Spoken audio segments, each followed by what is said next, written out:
thank you all for coming. Can I get anyone something to drink? I'm fine, but Doug's mother would probably like 3 martinis and then to have unprotected sex with her boss at work. And Doug's father would love a glass of warm tap water and to never make more than $30,000 a year for the rest of his life. And here we go. Okay, well, I am just so sorry about what happened with Doug. I just didn't see the little guy. Well, maybe you ought to get your eyes examined.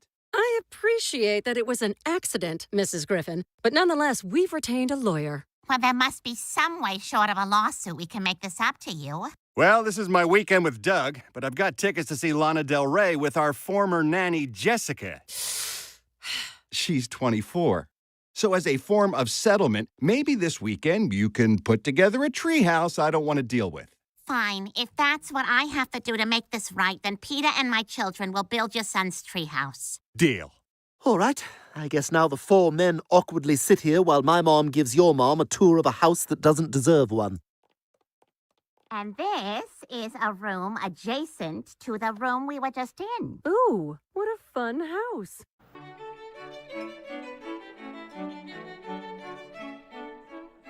And then I said, "Not today, geese," and I landed that passenger plane on the Hudson. As someone who didn't watch the news in 2009 and doesn't care for Tom Hanks films, that is the most riveting story I've ever heard.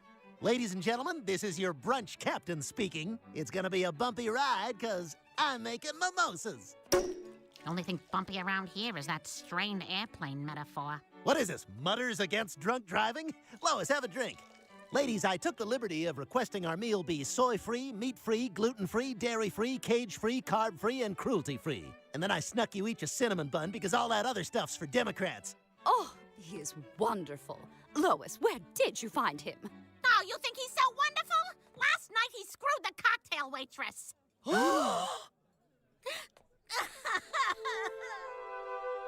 I'm sorry, ladies. I have deceived you. So I'll just collect my free au pair. And one for my wife. And I'll be on my way. What is your problem? Get away from me. What's going on with you? I thought I made such a good impression. We had those ladies fooled. Just leave me alone, Glenn. I did exactly what you wanted. I didn't make a move. I didn't even come close. That's the problem. You wanted me to?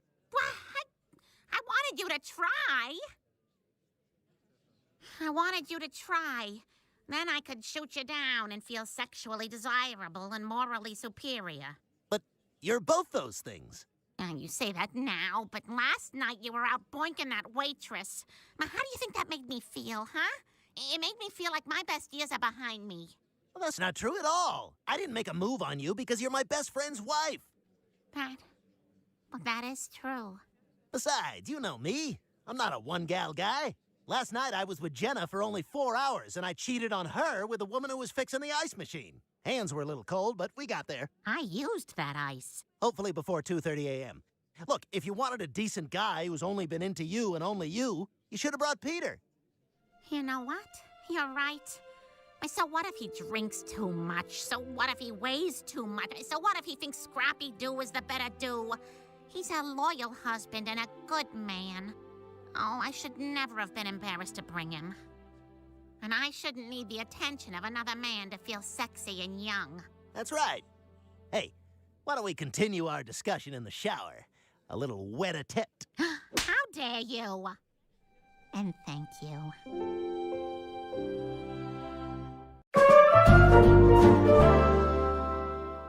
Okay, Mrs. Griffin, tell me what you see.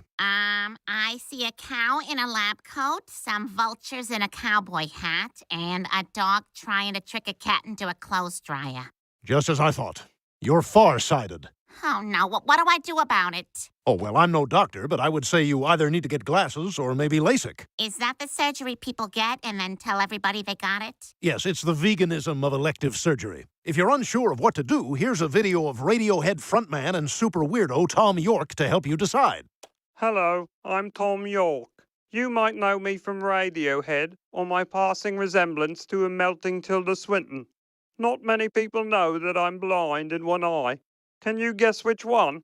This is awful. Oh, wait, just give it a few minutes. All his stuff starts kind of slow. Fine, I'll get the LASIK. Great. Make an appointment with my nurse. Now here's a lollipop from the Sackler family that says, sorry. In the future, we won't even need our eyes. Computers will see for us. Oh, now you're a doctor? I guess I'm a singer now. Tra-la-la-la-la, I'm Casey Kasem. That was Elmer Hartman peaking at number 32 with I Hate Computers, parentheses, tra-la. All right, Lois is going to be home soon, so we got to fix this now. Why don't we just shove him in the sewer? Let the clowns have at him. I'm good with anything that keeps Pennywise off my jock. Sounds like a plan. Wait, hold on, Peter. This feels wrong. We can't just dump him face down into raw sewage without saying a few words. You're right, Brian. I'll do the honors. It feels like just yesterday when he came into our lives carrying a pizza we bought. I always loved how he looked around the house a little too much while I was digging the money out of my wallet. And who can forget his license plate number? 7G something something 5.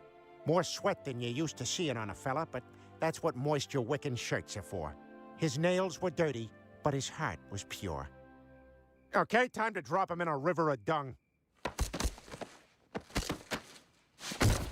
He's stuck! Oh, crap, it's Lois. Peter, what the hell is going on? You ordered pizza, didn't you? Yes, ma'am. Oh, I don't care. I love you, Peter. And I have a confession for you. I went to my high school reunion this weekend and I didn't invite you. What? Thank you! Oh, thank you!